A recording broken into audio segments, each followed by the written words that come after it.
អ្នកធ្លាប់ឆ្ងល់ទេថាហេតុអ្វីបានជាកសិករបានយកអមដីឥដ្ឋឬពាងខ្មៅរាប់រយមកគ្របពីលើគូឆាយនៅលើចំការរបស់ពួកគេតាមពិតទៅវិធីសាស្ត្រដាំដុះដ៏ប្លែកនេះគឺជាឥដ្ឋកំបាំងមួយដែលជួយផ្លាស់ប្ដូរទាំងរសជាតិនិងរូបរាងរបស់គូឆាយ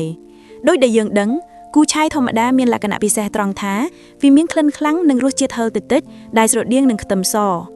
នេះធ្វើឲ្យមនុស្សមួយចំនួនមិនចូលចិត្តទទួលទានវាទេដោយសារតែរសជាតិខ្លាំងពេក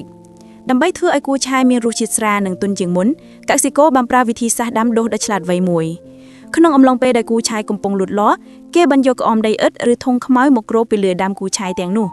ការធ្វើបែបនេះគឺដើម្បីរារាំងពន្លឺព្រះអាទិត្យមិនឲ្យចាំងចូលទៅដល់ដើមគូឆាយឡើយ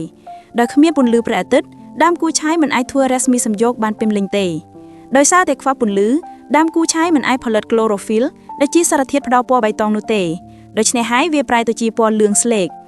គូឆាយប្រភេទនេះត្រូវបានគេស្គាល់ថាជាគូឆាយពណ៌លឿង yellow chives រសជាតិស្រាល